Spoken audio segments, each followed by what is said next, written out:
All right, well, good afternoon, everybody. Hopefully you can all hear me. Welcome to our first research roundup of 2021. We have changed our branding a little bit, but this is, we're really delighted to be back in a hybrid setting. You can see that there are a few of us in the conference room here, and it's great to see so many of you online as well. My name is Duncan Lorimer, and it's my pleasure to serve as the Associate Dean for Research here in the Eberly College of Arts and Sciences. And we organize these sessions roughly once a month during the semester. There'll be a survey coming around at the end to you all, which we encourage you to fill in, where you get the opportunity to put in topics that you'd like us to dive into in the future. Today, I'm really happy to be kicking off this session on writing successful proposal narratives as a kind of a narrative 101 session to get us all into diving into some of the do's and don'ts that we've encountered over the years, and to share experiences and tips for all of us really as we go about writing our proposals. So I'm about to turn over the stage to Leah Herron, our grants administrator, one of the staff members here in the research office at the Eberly College. Leah has been here the longest of all in our office and has a wealth of experience both at WVU and prior to her time with us. And she's going to begin the event today with a slideshow and to sort of set things in context. And then we're also joined online by 3 guests. So Craig Barrett will follow Leah. Craig is an associate professor of biology. He was recently a successful awardee, one of the NSF CAREER awards, which is one of the very prestigious early to mid-career recognitions in that field, in the field of sciences in general.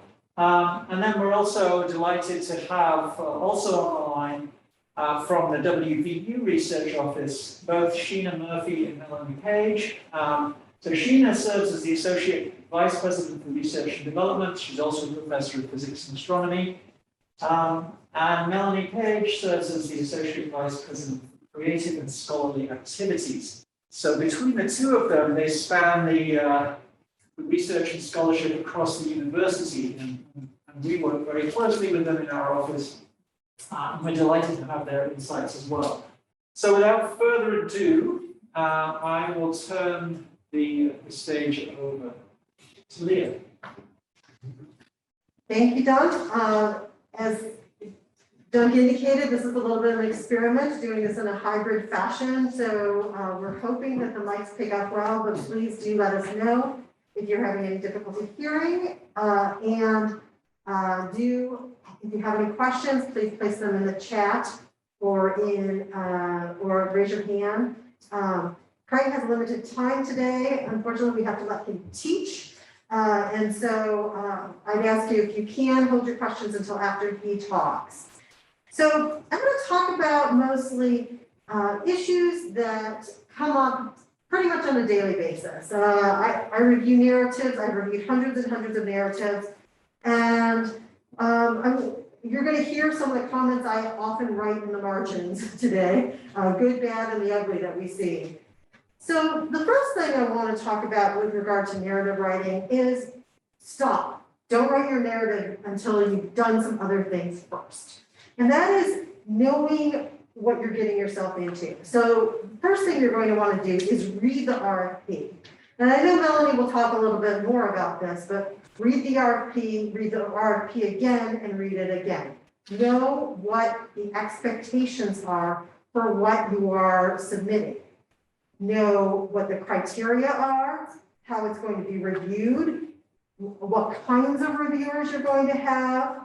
And then I encourage people to draft a budget before starting to write anything. Because that budget could impact your research design substantially. I can't tell you how many people have come into my office and said, I want to do this, and I want to do this, and I want to do that. And I say, okay, well, we're up to about 700,000. What's the limit for this? Oh, 250. Okay, you have a problem. And you don't want to spend your time writing things that you're not going to use. So, or we have a lot of people who say, I'm going to have a postdoc do the work on this project. And then they don't have any money to include a postdoc. So doing a rough draft of your budget early in the process is incredibly helpful. Also, know what the expectations are generally for what you're going to need to submit. Just yesterday, I had a faculty member who was doing a letter of intent, and it indicated on there that he should what questions he should answer. But then when he went into the system, he saw that there were text box limits for each section that were much shorter than he had already written. So he wasted a lot of time. So do your research first before you even start to write your narrative. So one of the most important rules of narrative writing is don't annoy the reviewers. And if you keep that in mind, that's going to help you throughout the process.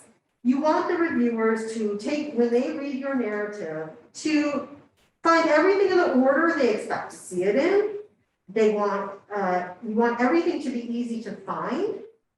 You need to know who those reviewers are. If you're submitting to the NIH, you can find out exactly who those reviewers are going to be for your proposal. If you're submitting to the NSF, you can propose reviewers. They may or may not use those reviewers, but they will be people who understand your subfield. If you're submitting to a foundation or to an RSA, you are likely to have reviewers who know absolutely nothing about your field at all. So knowing who your audience is incredibly important. Also, as you're starting to write, think about how much time the reviewer will have to read your proposal. In some situations, they may be reading one proposal. They may be reading up to 30 proposals. So they're not going to spend a lot of time on your proposal if they're reading about 30 proposals. Also, if you talk to people who review a lot of proposals, there's one thing they have in common, and that's that they're very busy people. And they tend to do proposal reviews at an airport, not so much over the last couple of years, or when they're overdue and they're getting nagged about them, or at the end of the day when they can't concentrate on their own research. So consider that your reviewer may not be in the best mood when reviewing your proposal. So how to combat that? That's everything comes down to the first paragraph and the first page. When you write an academic article, you're building toward the end, toward your results at the end. A grant proposal should actually be the opposite. Your first paragraph needs to be exciting. It needs to draw the reviewers in.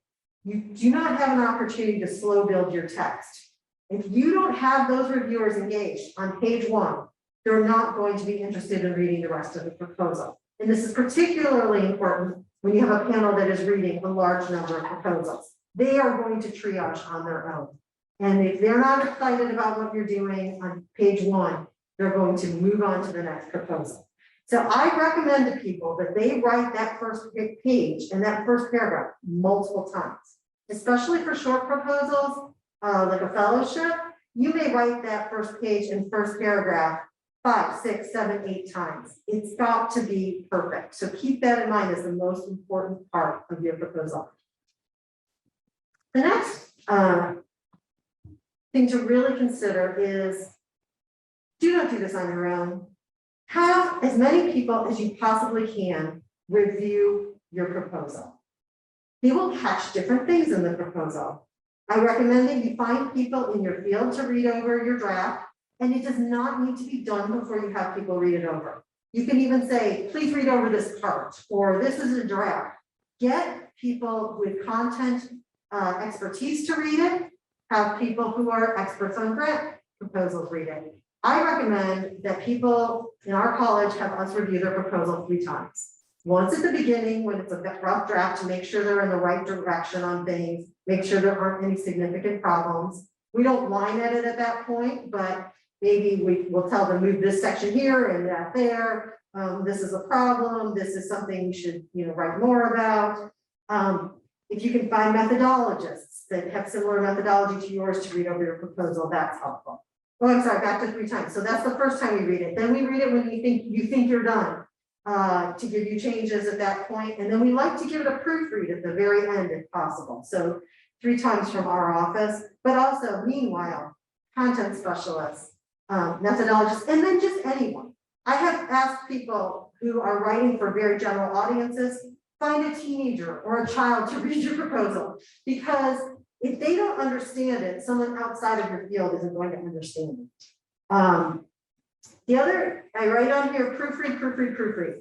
If you are asking an agency to give you a lot of money and telling them you're going to be very responsible with it, they expect you to at least be able to spell check.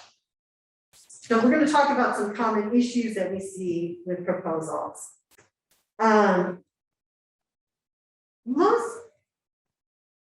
One of the biggest errors people have is that they throw a lot of information at the reviewers without thinking about how they're structuring the proposal. You are telling a story. You're telling a story of what you're going to do in the future. You're telling a story of you and why you're the person to do this. You're telling the story of why you're doing what you're doing. And you have to take a step back a lot of the time and think about it and walk the reviewer through this process. And if you look at it in that way, it's going to help you to structure what you're doing. You do need to use their order and their headings and use subheadings to divide it up where you can. But think about this as the story you're telling. Fill the space. That's another common mistake we see. When you have students and you assign them a 10-page paper and they hand you something in 14-point font with 1.5-inch margin, you know what they're up to. Faculty don't do the same thing. If NSF is asking for 15 pages, they expect you to have 15 pages of content. You do not want to give them less than they expect. They will triage proposals that are too short. Another common mistake is not to talk about the team. And I'll talk a little bit more about that later. But remember that grant review is not a double-blind process like article review. It's as much about you as it is about the project itself. Another problem people have is they run out of time, and that happens all the time. We have faculty back out of proposals or try to submit something at the very last minute. It is okay to say, I have to just take the time and go towards the next step. And a lot of times that's the right decision.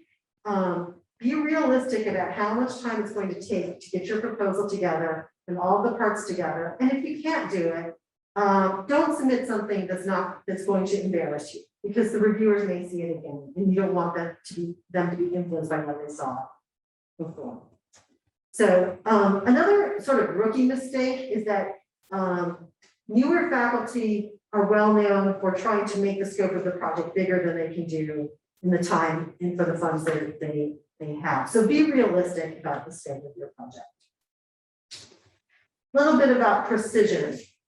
Be consistent. Be consistent in whether you're spelling out your numbers, how you're hyphenating words or abbreviating, how you're doing your headings and subheadings. Be careful with acronyms. I once had a faculty member who wrote throughout her proposal about the business school, but she abbreviated the business school as BS through the entire proposal. I don't recommend doing that. Think about what your reviewers are going to see. And I used to work with a grants administrator who said you should never have an adjective in a proposal. I think it's a little bit of an exaggeration, but if you are saying I'm excellent or we're great or our lab is the best, just don't. Try to take out any hyperbolic adjective you can and replace it with evidence-based language. Think about proposal writing as evidence-based persuasive writing. Always have some evidence to back up what you're saying. If you don't have evidence to back up something, then just take out those adjectives. Oh, another issue I want to mention here is numbering your figures. I can't tell you how many times we will go through a proposal and the figure numbers are not in the order that they should be. Sometimes you move one and take one out. Be sure that you renumber your figures in your table when you do that. That's a common issue. So some good things to include in a proposal.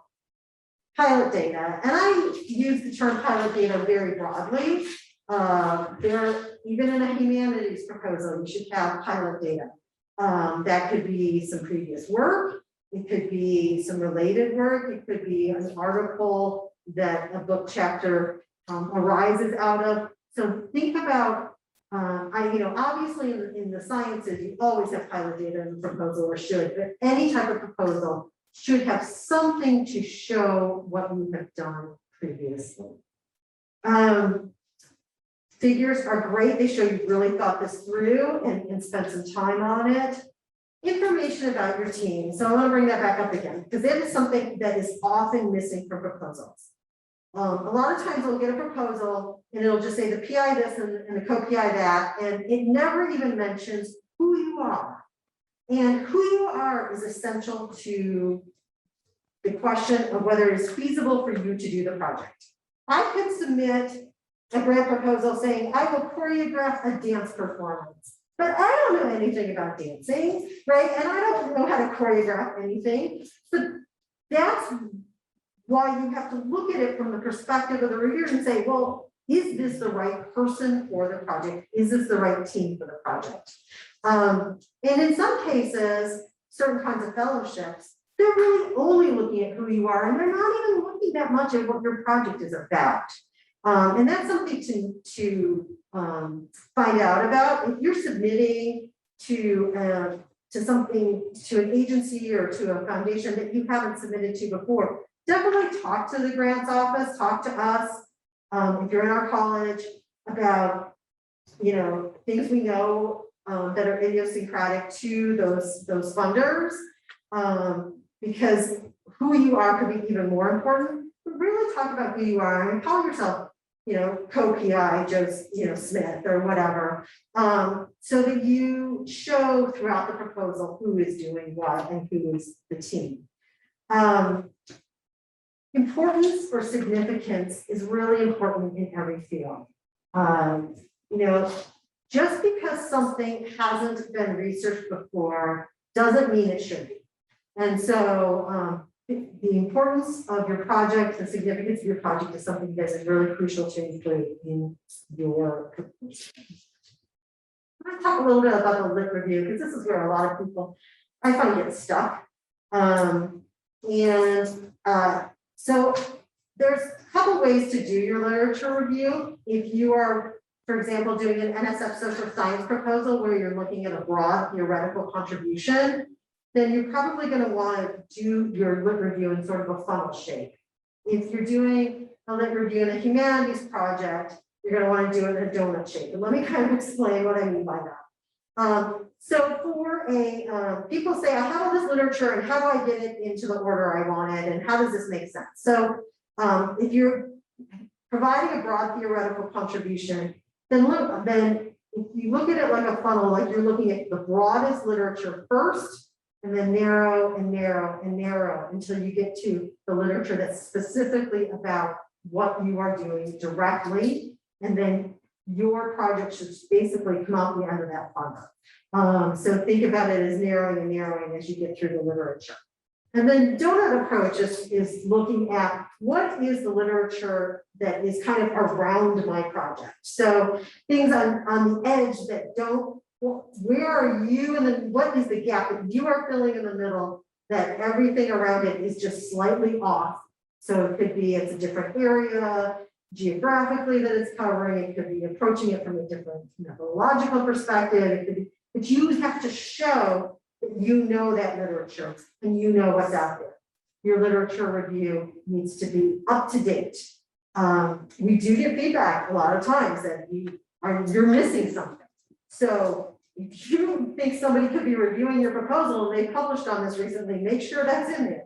If there's something that's new that people know about, do your research, look really close to your deadline, or if you're updating a previous proposal, make sure you look to make sure there isn't something new that's specific to your project. Cite yourself.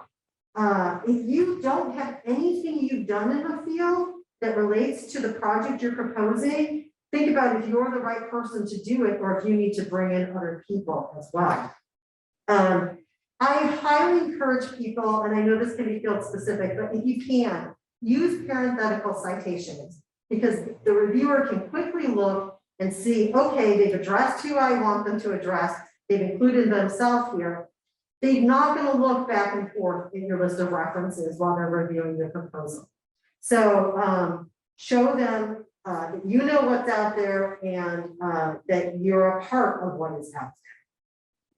So some specific information. There's I just threw some information up there about different types of proposals. Again, just because something hasn't been researched doesn't mean it should be. It's got to be important. With social science, it often needs to be generalizable. And that generalizability issue can definitely affect your research design and your case studies. Truly, if you're going to work on a social science proposal, and you're having questions about generalizability issues, sit down and talk to us, because that is one of the main reasons that NSF social science proposals get kicked. With humanities, again, make sure you know the books that are close to the book that you are writing. And always with science and social science, you are advancing science, not just filling a gap, but advancing science, and keep that in mind. So one last area I want to mention where people seem to struggle a bit is on their broader impacts or outcomes of their projects. So I get generally 3 different types of broader impacts that people put in their proposals. One is, I'm going to write New York Times editorials about my proposal. One is, I'm going to change government policy with this project. And one is, I educate a lot of students. All 3 of those are basically wrong broader impacts, and let me explain why. The first is not realistic. So when people say that, I say, well, how many New York Times editorials have you already published? They're looking for impacts that are realistic and that fit your skill set. So if you say to me, well, I actually publish one every month, I say, okay, then say that in your broader impacts, and then we can talk about it. But coming up with something that you don't have the capacity or the power to do is problematic. The second is the change policy argument. If you can say, well, I speak regularly to people at the Pentagon, or I meet with congressional representatives on a regular basis, or I present at this specific policy conference, then say that. There is if you are in social behavior and economic sciences, there is some guidance that's been put out by the NSF about broader impacts recently, that basically says, don't just say you're going to change policy. You need to say how, and you need to have a bigger impact than that. And if you want that document, just email us afterwards, and I'll send you the link if you don't have it already. But so be very specific and realistic about how you're going to make the broader impacts happen. Again, the last one is kind of this, I do these things already. They're not asking what you do already. They're asking for what this project that you're going to do is going to do to impact other populations. So think about the change that happens from the intellectual merit. What new students you will impact, what new classes you will impact, what you will do academically, but also outside of academia. And they're asking for more and more. So we can help link you to people if you want to do something that's K through 12, and maybe Craig can talk about that a little bit. But these broader impacts are important, and the outcomes of your research are important. And you'll I'm going to present a conference paper, I educate students, I'm going to change policy. It does not work anymore. So keep that in mind as you're writing your proposal and set an appointment to talk to us about those issues. So I'm going to, at this point, I'm going to ask Craig to give us a little bit of insight as an assistant professor, well, as a, I guess, recently associate professor, right, Craig? Not yet.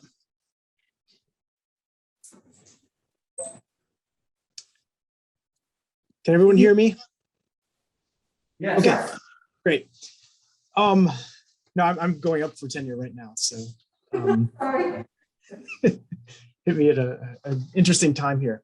Okay, thank you, Leah, for putting this together. And I'm going to kind of just go through, and I have a little list of things that I found worked really well for me. I'm writing proposals in the past few years.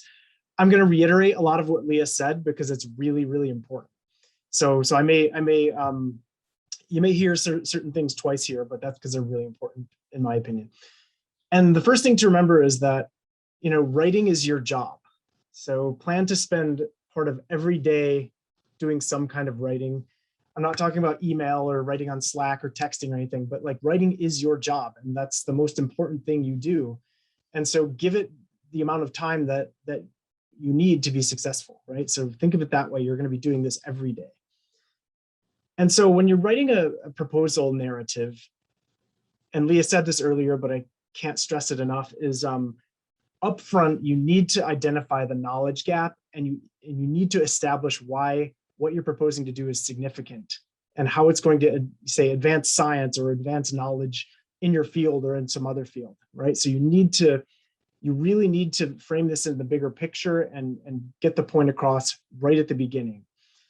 If you don't convince a reviewer that what you're doing is important, that you're addressing a significant knowledge gap in that first paragraph or two, then you'll have lost them. And if you lose them, you're either going to get triaged, or if they do review your proposal, they're going to view it negatively throughout the rest of the proposal, and you've just wasted all that time writing this big detailed proposal because you didn't set the hook right at the beginning. So that is critically important, and it's hard to do that. So plan to spend some time doing that.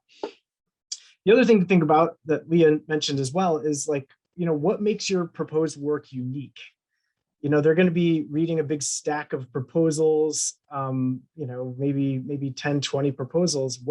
How are you going to set yours aside from a stack of also really good proposals? So think about it that way. A lot of these proposals are really good, and you have to kind of make yours unique. So think about how you might do that. And, you know, writing a good narrative is a long, slow process. It's not something you're going to sit down and do 2 weeks before the deadline. So plan this out over the long term. So plan it over a semester, maybe even 2 semesters, or a summer and a semester. Come up with a writing schedule and run it by somebody like Leah, because she can help you make some adjustments here. If you're not giving enough time to writing a certain part of your proposal, then she'll let you know that. What I found really helps me in writing these kind of big proposals and other, you know, large works is that writing in short regular sessions is really beneficial. So maybe set aside 30 minutes or an hour every day and prioritize that time for writing. And, you know, we're all busy with teaching and service and things like that. And it's kind of easy just to get pulled into that stuff, but you need to prioritize your time to write every day as the most important thing you do. So set aside 30 minutes or an hour every single day and do this. So don't think you're going to sit down for 8 hours and write half of a proposal, because, you know, maybe 2 hours into that, you're going to hit the point of diminishing returns, and the rest of it is going to be you going back and editing what you already wrote. So short regular sessions is key, in my opinion. Yeah, again, make a writing schedule, give yourself more time than you need. In terms of a writing style, Leah said this as well, write more simply and directly than you would, say, in a manuscript or something. Remember, you're gonna be reviewed by experts in your field, but they may be kind of more broad than you think. And so write simply and directly. Use the active voice, come out and say it. We talked about font size. Don't make the reviewers squint. So don't use the very, very smallest size you can get away with and pack as much in there as you can. Make it easy easy and pleasant for the reviewer to read. So you don't want to make the reviewers work hard to understand your proposal. You want to make it easy for them and exciting so they can focus on the science or the content rather than the format. And you don't want them having to go back and remembering a term that you didn't define or very clearly. You don't want them to kind of search back in their memory banks to understand what you're talking about. Constantly remind them and be very direct. Reiterate the significance of your work throughout the proposal. So often you'll see a little section that says significance or, impact of the work or something. Keep reminding them of that throughout the proposal to keep them excited about it.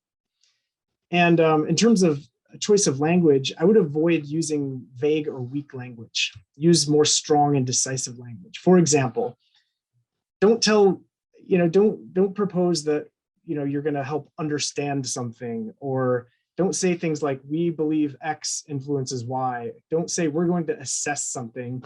Say we're going to quantify something. We're going to investigate something. X provides evidence supporting Y. So use evidence-based language like Leah said earlier. So characterize, decipher, investigate, don't assess or understand. That's kind of weak language. If there is ambiguity in previous findings or something, come out and say that. Just don't reflect that in your own language. Use direct and concise and strong, decisive language. So I think it's beneficial to spend as much time doing what I call pre-writing as it is to do actual writing. So this is planning your writing. Most people will make like an outline for a proposal and, hypothesis 1, hypothesis 2, hypothesis 3, broader impacts, etc.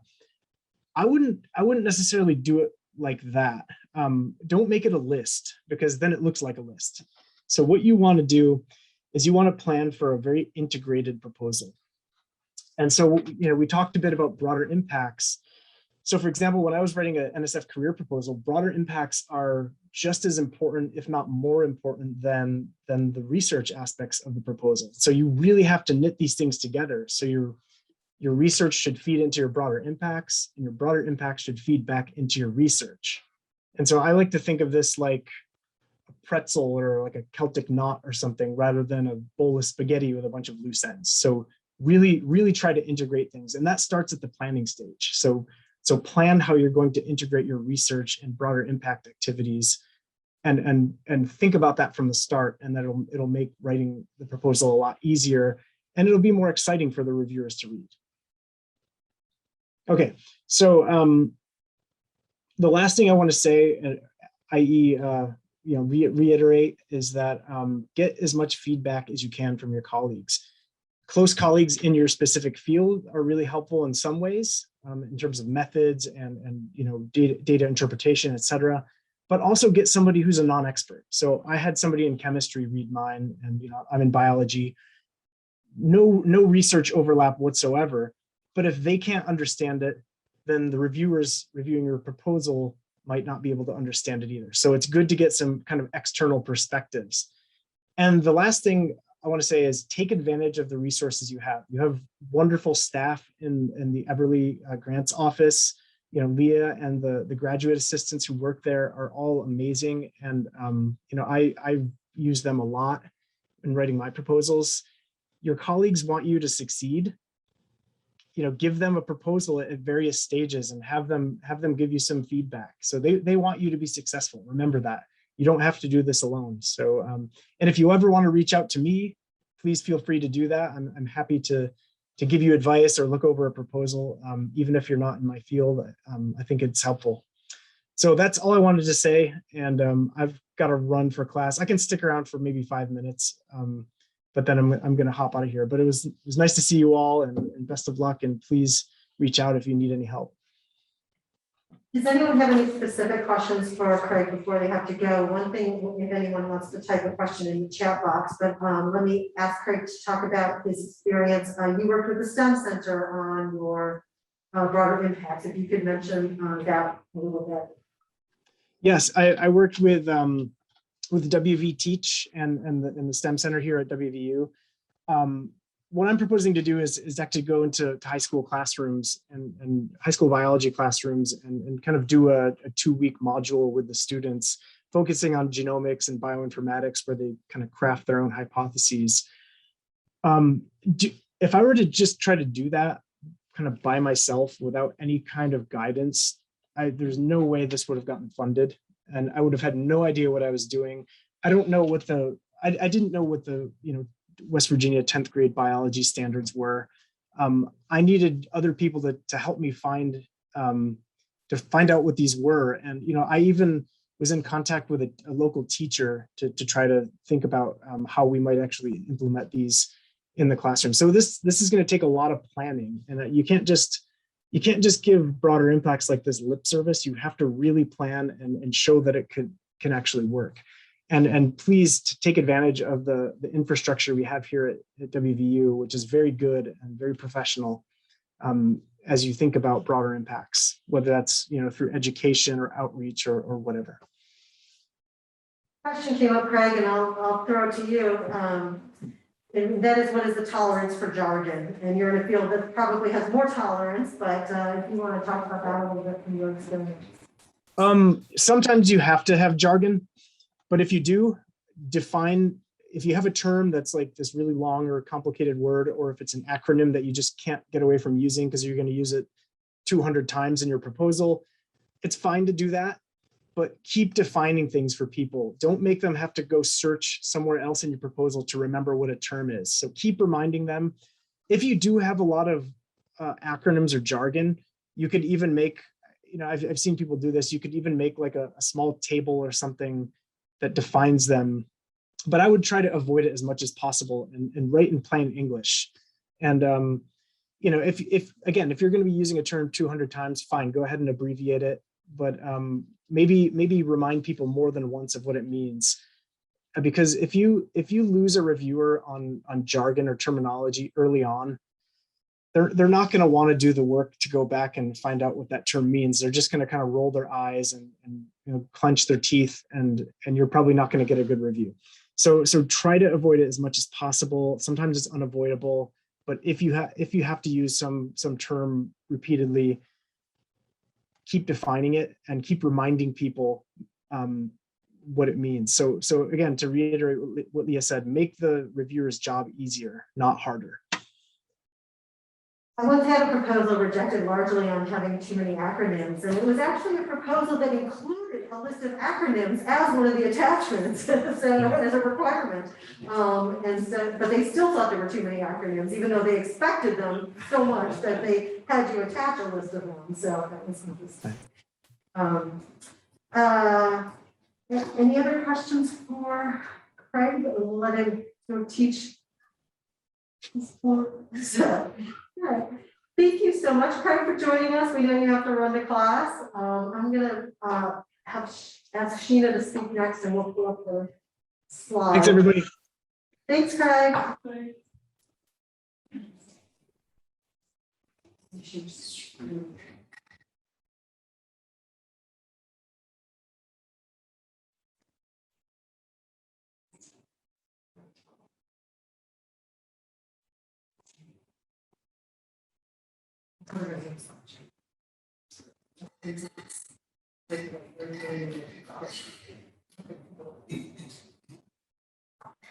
Okay, hi everybody. My name's Sheena Murphy. I'm also a member of the Eberly College, as well as being the assistant the associate vice president for research development. And my portfolio are the STEM disciplines. And I appreciate the invitation to come and talk to you today. And I think that you're going to find that in my 5 minutes, I'm going to reiterate a number of things that have already been addressed to date. And it's 5 minutes that I have to speak to you. And it's probably 5 minutes that you have to make the right impression on your reviewer. And that's why the comments that I've made to date already in regards to getting things up front about the importance and relevance of your proposal is really critical to maintain the interest of your reviewer in continuing to read the rest of the proposal. And so what I have here is a picture. It's a picture of a sauce being reduced. And so if you've ever made stock or anything like that, you start with a lot of different things in the pot, but you leave it on simmer for a really long time and you distill it down to the essence. So that's really tasty. And so that's really what you have to do in that first 2 pages. And what I'm going to steal from here are these questions, or it's a recipe actually, that's called the Heilmeier Catechism. It's formatted fine here. Okay, and I'm stealing them straight from Heilmeier, and I'm afraid I don't know his first name. The link is down below. And he was a DARPA program officer a number of years back, or a long time ago. DARPA is the Defense Advanced Research Projects Administration. And so some of you are listening and saying, well, I'm never going to be applying there. But what I found was that there was almost this universal importance to what Heilmeier had pulled out. And I think these are relevant for not just STEM proposals, but they would be relevant in the social sciences. And I actually think they can be applied to the humanities as well. So let's look at what those questions are. You've seen various flavors of them mentioned just earlier. What is it that you're trying to do? Articulate your objectives using no jargon. How is it done today and what are the limits of current practice? What is new in your approach and why do you think it will be successful? And who cares? If you're successful, what difference will it make? And then the Heilmeier Catechism goes on to additional questions, 4 more, but I think that they're less relevant. So let's concentrate on the first 4 here. What I'm proposing that you do is, after you've read the solicitation, to not try writing a proposal. Take out 2 sheets of paper, no more than 2 sheets of paper, and answer these questions in 3 to 5 sentences. These things like, what is it you're trying to do? You really have to distill it down so that you can turn to a student in your class, the man in the street, whoever you have, and explain what it is you're doing as briefly and succinctly as you can with no jargon. 3 to 5 sentences. The next thing, how is it done today and what are the limits of current practice? This is the, in a larger context, this is trying to put your work into the whole ecosystem of other work that has gone on before it. In your dissertation, you would have spent chapter 1 writing this. That's not what we're looking for here. What we want to do is probably figure out what is the competition that's closest to you, or is that's the best thing that's going, and then respond to that. So if you're writing, let's say you're writing a book about Lincoln, okay? What you want to know is, what were all the other books that went on about Lincoln? You don't have exhaustively cover them all in responding to this question. You want to know what's the best seminal book about there that's out there about Lincoln, and that would be the benchmark. And then the question is, what is it that's new and different in your approach? So you're going to say, Mary Todd Lincoln was a manic depressive, and that influenced everything that came after for Lincoln. And you've got evidence to suggest in her writing that that's the case. That's what's new in your approach. And then you can be successful because you have access to particular resources, or you have seen this develop in her letters to her mother or something of the fact that you can make that defense. And so you want to make it succinctly there, and you want to do it in response to all the other things that have gone on in regards to Lincoln. And then the last question is, who cares? So if you do this and you establish that Lincoln's wife was a manic depressive, what does that mean? And it might have implications on how he addressed issues in the Civil War, where he was distracted in particular ways. And so you can put it into this larger context. So my advice to people is to put the proposal writing aside, sit down with these 4 questions in no more than 2 pages. 2 pages might even be too much. And you're not going to regurgitate those in the proposal. But what you're going to do is, when you start the proposal, you're going to have this in your mind, and that's going to allow you to more succinctly distill the sauce and give something a compelling, inspiring opening bit to your proposal, so that you have reined them in. And then you can expand on these areas later on as you develop the remaining, say, 13 or more pages of the proposal. So that, in a nutshell, is what I would say how you should start. And then I will put in a plug that there are great resources in the college for helping you with crafting a proposal, making sure that you have the essential elements, trying to put the most compelling things in the front. But sometimes what you're lacking, even within your department, is access to a disciplinary expert in your specific area. And so the research office has a service through TIG, and they will take your proposal and send it out to people who have served on NSF or NIH panels. I have read the reviews. They look just like NSF and NIH reviews. I have not yet had a single faculty member tell me that they regretted doing this. It does take about 3 to 4 weeks to get those responses back. So you have to build that into your timeline so that you get that response for your almost done, but you don't have all the references, you don't have all the figures, things like that. There's like, you might even have a broader impact section. That's fine. Go ahead and send them in the scientific content. Get comments on that, and then use that to revise it before submission. So there's a link in the chat to how you go about doing that. So I'll leave it at that. Thank you, Sheena. Melanie. Here in person. Melanie ourselves, that's why I'm It's weird enough to see your face like really close on Zoom anymore. So hi everybody, I'm Melanie Page, and I, as Sheena says, I am her counterpart in the research office, and my portfolio is the social sciences, arts, and humanities. But as Sheena noted, a lot of these things cross all discipline boundaries. And so you're welcome to reach out to either one of us and we'll get you to the right place. In addition to the resources that Sheena threw in the chat, we're also having a grant writing workshop by an external company. They've come here, we didn't have them come last year, but they've come quite a few times, and I think faculty really appreciate, particularly new faculty, but we've had faculty who are sort of now in their 4th or 5th year and they take it again. And so we don't put any limits on whether you've done this once, whether you've done this 3 times. The research office and the colleges will pay for that. So if you want a refresher, if you now are more experienced and you're like, oh, I think I could actually get a little bit more out of this. I sat through it 3 or 4 times and I get something new each time. And I'm 25 years into my career. So I would encourage people to take advantage of that. It's the last 2 Fridays in October, and you can contact the Eberly Research Office or us for the link to register. And I think I just want to reiterate and give a thumbs up to everything that everybody said so far. Everything that everybody says is absolutely true. The thing that I would add is to make sure you are not recycling proposal A for RFP B. And so particularly if your research is something that can be funded by multiple agencies. So let's say you're working in an area that both NEA and NEH can fund, or both NSF and NIH can fund. You don't want to turn in the same exact proposal for both agencies. For the internal grants program, so we have an internal grants program called, you'll hear the acronym RSA, that's Research and Scholarship Advancement.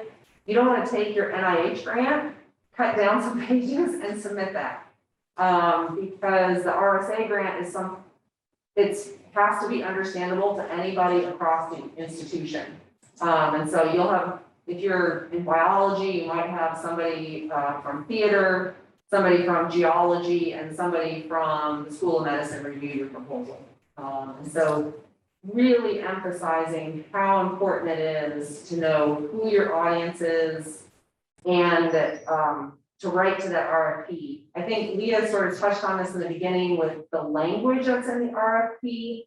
Use their language, right? So they tell you, we want to accomplish goal A, use their exact language. I know that sort of feels like pandering, like, oh, I kind of, being a brown noser kind of person that, teacher's pet. No, you have to tell them. They said they want you to solve problem A. I'm going to solve problem A in this way, or I'm going to accomplish goal A in this way. And so use the exact words that are in the RFP to tell them what you're going to do. And so I think, and I can't overemphasize using the resources that are here, particularly in the Eberly College, the people in the research office. This is what they do all day. And it's sort of like when you get frustrated with your students who won't come to office hours, they're here the same way, right? Like, we're paying for their office hours. If you don't ever use them, you paid money for something that you didn't get a service. So I can't overemphasize how much to start with the research, with the college research office, if they don't know something or, right, they don't have a connection, they'll refer people over to Sheena and us. And Sheena and I are obviously happy to talk directly to people as well, but sometimes the college people know your research area better, they can get you resources a little bit faster. And so, you know, also I think, you know, you have your funny BS story. I used to abbreviate follow up in a way that you can guess. And somebody one time was like, what are you saying to me? Right, so just kind of remembering that what's in your mind is not obvious to others. And so that comes with like silly acronyms like that, but it also comes with things in your proposal. We've all gotten back reviews that make us really mad, where we're like, I told you this, right? Well, sometimes reviewers are wrong, but sometimes it's that we know it so well that we didn't explain it for a person who doesn't know our, the smart person, but a person who doesn't know our area as well. And that's really where the research office staff can come in, the external reviewers can come in, your colleagues can come in, right? Like, so there's all these different programs. If you do work that's fundable by NIH, I would encourage you to join the WVCTSI, that's the Clinical and Translational Science Group. That is a free service that you can join. You would then have access to a whole nother set of grant support people, and they do mock panel reviews, they do pilot funding. So if you're NIH fundable, I would encourage you to join that group as well. They run some K and R21 writing groups. If you're not part of a writing group, start one. So, you know, start one in your group, in your department. We meet once a month, right? Update each other on your writing. It's really good to have people that you have to report to. Because if you have to come to your writing group 2 months in a row having written nothing, by the third month, you'll probably have written something. And so that goes back to, I think, Graham's daily writing practice. And we also have a free membership to the National Center for Faculty Development and Diversity, or Diversity and Development. And you can join that, and they have a ton of webinars that help with writing. They have a boot camp. And so really take advantage of the resources. Don't feel like asking questions makes you an imposter or makes you that great. You're not as smart as you are, because you really are as smart as you are. And we know that, same as with students, anytime students don't understand something, the students who do the best are the ones who ask questions. So if there's anything that we can help to make you successful, let us know. So thank you. Thank you, Melanie. I think your point about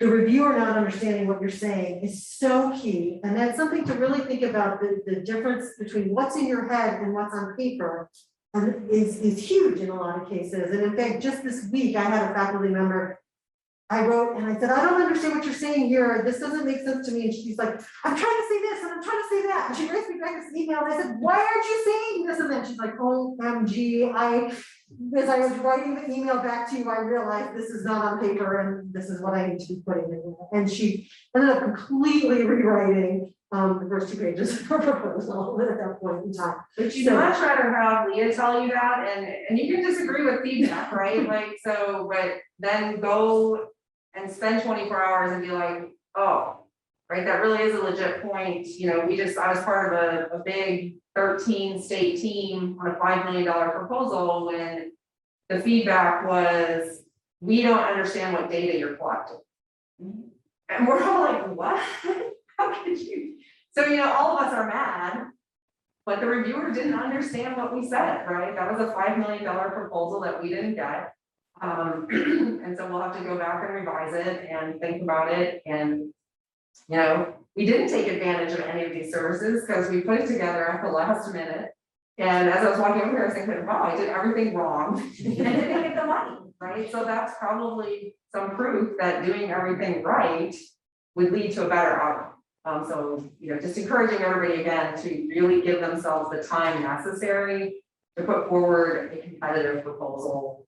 And review panels in the review world is small. You really don't want to put crappy work out there just to say you submitted something, because people will remember when you submit your good proposal, they're already discounted you. So don't do that to yourself. Great advice, Melanie. Does anybody have any questions? We only have a few minutes left, but if anyone wants to put something in the chat or simply unmute and ask a question you may have. We have, and I'm going to take one from the room and 1 second, let me just indicate that we have put a link in the chat to a review form that we would request that you complete, just asking about today and asking about what you'd like to hear us talk about in the future. So, Nicole. What was the name of that National Center for Faculty that you mentioned? With the resources? Yeah, I just was trying to write it down.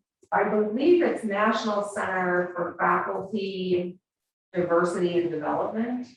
It's either diversity and development or development and diversity. If you email me, I can get you that link. Okay, and we can just log in and we have to go through. So yeah, you just create an account using your WVU email, and we're a institutional member, so the provost office actually pays for that membership. And then you can have access to all of their recorded webinars, and the faculty boot camp does have a cost. People in the past have used their startup to cover that, so there is a slight cost to that, but you can kind of, you don't have any funds, you could just emulate what they're doing on campus, right? Which is basically they create accountability groups and you check in with your accountability group.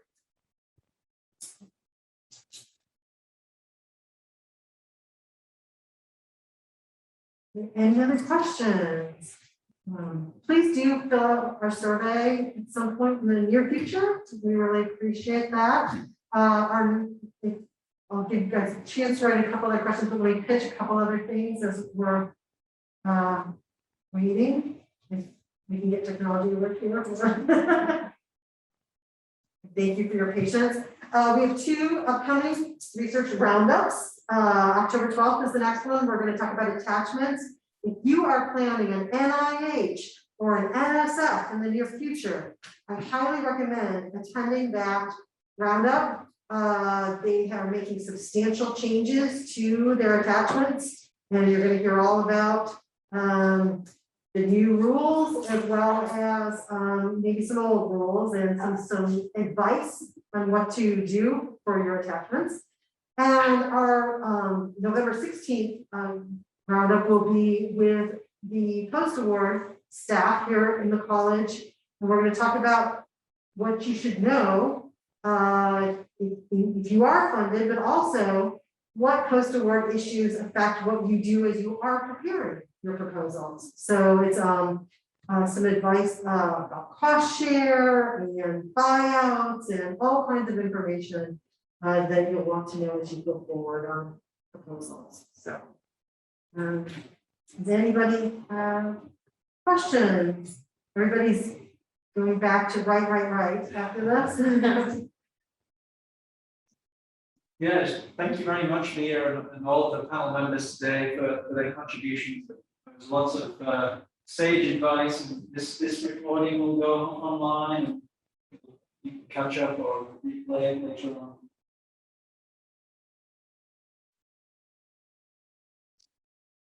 Thank you. Thanks for coming. Thank you all.